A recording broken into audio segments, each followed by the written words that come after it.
सबको प्रणाम। एक नया मैटर सामने आया है और एक कैंडिडेट का मुझे फ़ोन आया। वो किसी दूसरे फाइल में जुड़ी होंगी या नहीं भी चल रहा होगा। उनका सुभाषिनी नाम है और उनका मैटर ये था, उन्होंने हमसे पूछने के बाद उन्होंने सारी प्रक्रिया पूछा कि रिजल्ट विड्रॉल होने के चांसेज हैं और हम लोगों का नंबर मिलेगा कि नहीं मिलेगा। तो हमने बताया कि भाई ऐसी ऐसी बात है और वो पूरा मामला तो कोर्ट में चल रहा है। तो फिर उन्होंने ये पूछा कि सर इस वाले में हम लोगों का क्या होगा। तो हमने कहा कि भाई जब मामला कोर्ट में चल रहा है तो कोर्ट में चलने के बाद ही पता चल सकता है कि आर्डर होने के बाद कि वो नंबर हमें पॉजिटिव मिल रहा कि निगेटिव मिल रहा है।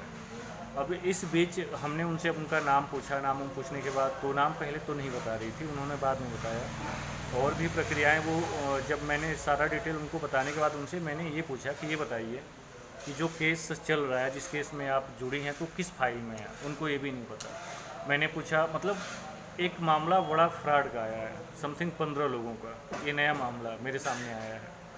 किसी ने क्या किया है कि 15 लोगों से पैसे लिए। उन्होंने कह दिया कि सत्येंद्र भाई से हमने ऐड करा दिया है और सत्येंद्र भाई की फ़ाइल में टैग करा लिया है और सब पे आर्डर हो गया है। उन्होंने ऐसा बताया है वो। और जब बात करने की बात आई तो शायद उस महिला बता रही थी कि हमको नंबर दिया है उन्होंने, नंबर दिया है उन्होंने। हमने कहा अच्छा, तो नंबर मेरा दिया और किस पिटीशन में जुड़ा, क्या रिट नंबर है, क्या नाम है, किसी को कुछ नहीं पता है। सिर्फ इतना पता है कि इस रिट में टैग है और सबको ऑर्डर हो गया है। तो मैंने सारी चीज़ें उनसे पूछी, उनको कुछ नहीं पता है। बस उनको ये पता है कि सर मैंने 3100 रुपया दिया था उस व्यक्ति को। और लास्ट में वो कह रही हैं कि सर बड़ा डर लग रहा है, बहुत बड़ा फ्रॉड हो गया हम लोगों के साथ। हम लोग 15 लोग पैसा दिए थे और बड़े खास व्यक्ति हैं। तो हमने उनसे बताया कि पूरे प्रदेश में ऐसे मतलब मामले, कई 100 मामले आ रहे हैं कि जो फ्रॉड हुए हैं, कि कोई किसी को दे, जिसको जहाँ मन किया वहाँ दे दिया, देने के बाद जिसको जो जैसे मन में आया लूटा पाटा भाग गए। तो वह महिला यही बार बार कह रही थी कि सर कि इसमें क्या किया जा सकता है। तो हमने कहा कि कुछ नहीं किया जा सकता। अगर आप कम से कम अपना रेट नंबर बताइए, अपना पिटीशन नेम बताइए कि पिटीशन नेम क्या है। उनको कुछ पता ही नहीं है। वो पहले तो अपने लीडर का भी नाम नहीं बता रही थी। फिर हमने पूछा तो उन्होंने बताया पता नहीं क्या नाम ले रही थी वो, जो नाम मैंने पहली बार सुना है। और उनको वो इसलिए गुमराह कर दिया कि सत्येंद्र भाई को हमने दे दिया है, सत्येंद्र भाई में टैग करा दिया है, सब कुछ हो गया। देखिए इस तरीके से पूरे प्रदेश में इतने बड़े स्तर पे धांधली हो रहा है जिसका कोई हिसाब नहीं है। भयंकर तरीके से धांधली हो रहा है। और जब भी कहीं आप लोग देखिए, हर व्यक्ति कहीं भी हड़बड़ी में जाता है, जुड़ जाता है। कहीं भी जुड़ जाने से नहीं होता। पूरे प्रदेश में इतनी धांधली हुई ना। अब मैं कल का भी मैटर बताता हूँ। एक व्यक्ति मेरे पास फ़ोन किए, उन्होंने पूछा, उनकी केस खारिज हो चुकी है, लेकिन वो हमसे कह रहे हैं कि हमारे नेता ने बताया है कि ऐसी ऐसी बात है, सत्येंद्र भाई पे ऐसे ऐसे हुई है और हम लोगों पे भी आर्डर हो गया। मतलब उनका लीडर उन्हीं को गुमराह कर रहा है। वो स्पष्ट कह रहा है कि उनकी केस बहुत पहले खारिज हो गई थी। और वो व्यक्ति कह देता है कि नहीं, सत्येंद्र भाई के साथ टैग है, वो जब उन पर आर्डर होगा तो इस पर भी आर्डर हो जाएगा। उसके सभी कैंडिडेट्स गुमराह हैं और वो सभी कैंडिडेट्स मेरे पास फ़ोन करके कहते हैं कि सर क्या होगा। हमने कहा कि कुछ नहीं होगा, तुम्हारी फाइल तो वैसे खारिज है। और अब लोगों को विश्वास भी नहीं होता। तो मैं सबसे पहले कहना चाहता हूँ कि जिसकी फ़ाइल पे आर्डर नहीं है, जिसकी फ़ाइल खारिज है, तो मेरे पास फ़ोन करते हो, मुझसे अपडेट मांगते हो। जो ऑथेंटिक अपडेट है, जो सच्चाई है, वो मैं बोल देता हूँ। अब और उनके लीडर्स उनको गुमराह करके बैठे हैं। तो इनको लगता है कि नहीं मैं गलत बोल रहा हूँ। तो यार जब तुम्हें लगता है कि मैं ही गलत बोल रहा हूँ, तुम लोग सही हो या तुम्हारे लीडर्स सही हैं, तो फिर क्यों आते हो हमारे पास फ़ोन करने। हमारी एक समस्या है, जो हमारे पास जो फ़ोन कर रहा है वो जानकारी के लिए तो कर रहा है ना।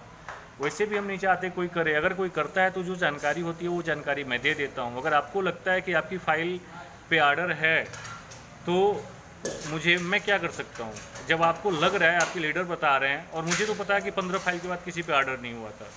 तो अगर आप लोगों को लगता है तो आप लोग मान के चलिए कि हाँ आप पे आर्डर है, इंतज़ार करो, घर बैठ के क्या करना है। लेकिन एक बात मैं लास्ट ये कहना चाहूँगा कि मुझे फ़ोन करके डिस्टर्ब करने से बेहतर है कि जब आपको अपने पे विश्वास है तो अपनी चीज़ें देखा करिए अपने तरीके से, मुझे डिस्टर्ब ना किया करिए। और ध्यान रखिए, इस मामले को कोर्ट में लड़ा जा रहा है। अगर कोर्ट से जीत मिल जाती है तो वो नंबर इशू होंगे, अगर नहीं मिलती है तो नहीं होंगे। सीनियर की कमी है, क्योंकि किसी ने भी सहयोग नहीं किया। और सबसे महत्वपूर्ण बात कहना चाहूँगा कि जैसे यूपी टेट हो, सुपर टेट हो, शिक्षक भर्ती हो, इन सब मुद्दों में ना कभी भी जुड़ा करिए ना, तो आजकल देख रहे हैं ना कैसे मतलब तमाम तरह के फ्रॉड चल रहे हैं कि लड़कों से सब पैसा ले रहे हैं, लेके फाइल लेके गुमराह हुए, अच्छे अच्छे लोग लेके भाग जा रहे हैं या गुमराह कर दे रहे हैं। तो कभी भी ऐसे व्यक्ति से जुड़ा करिए ना जो आपके साथ लीगल हो, आपके साथ लीगल आपकी लड़ाई लड़ रहा हो। कहीं भी आप जुड़ जाएंगे लूटे जाएंगे 100%। तो वो चाहे टेट का मामला हो, चाहे शिक्षक भर्ती का मामला हो, जब भी जुड़ना हो हमेशा सोच विचार के समझदारी से जुड़ा करिए। कोई अगर कहता है, ये मामला बहुत लगातार चल रहा है कि अगर लोग गुमराह कर देते हैं हम सत्येंद्र भाई के साथ हैं और ऐसी ऐसी बात है और सत्येंद्र भाई के हम साथ हैं, सत्येंद्र भाई के साथ हम आपको ऐड करा देंगे, और कह के लोगों से पैसा लेते हैं। अगर कोई आपसे ऐसा कहता है तो वो फ्रॉड है, क्योंकि अगर जो प्रक्रिया मेरे साथ होनी है वो मैं खुद करूँगा, मैं बीच वाला काम नहीं करता। और इसीलिए तो मेरे पास संख्या बल कम होती है, क्योंकि मुझे धांधली से मतलब ही नहीं होता। जो लीगल है वो लीगल है, वो लीगल ही रहेगा, अनलीगल काम यहाँ नहीं चलेगा। और जैसे मेरा नाम लेके लोग फ्रॉड कर देते हैं, लोगों को गुमराह कर रहे हैं, तो उनको कैसे रोका जा सकता है? आप लोग तो समझदारी दिखा सकते हैं। इस वीडियो को ज़्यादा से ज़्यादा शेयर करिए और लोगों को जागरूक करिए। कहीं भी लूटने के लिए कहीं भी जाके न जुड़ जाएं। जब भी शिक्षक भर्ती हो, चाहे ये सब हो, अगर जोड़ना हो तो एक बार कम से कम आप लोग जानकारी ले लिया करिए, हमारे ग्रुप में जुड़े रहिए। जो भी ऑथेंटिक चीज़ें होंगी मैं वो सारी चीज़ें आपको बता दूंगा। नहीं तो इधर उधर जाएंगे, लूटे जाएंगे, कोई मतलब नहीं होगा। फिर बाद में आप लोग लास्ट में हमारे ही पास फ़ोन करते हैं कि अब इसमें क्या किया जाए, क्या कहा जाए। तो भाई देखिए, मेरे पास इसका कोई जवाब नहीं है। सीधा सा मैं कहना चाहता हूँ कि ऐसे लूटने पटने से बेहतर है कि एक बार सही तरीके से हमारे ग्रुप में जुड़े रहिए। जो भी जानकारी होगी हम आपको देते रहेंगे, जो सही जानकारी है। लूटने का झंझट ही नहीं रहेगा। ठीक है, धन्यवाद, जय हिंद।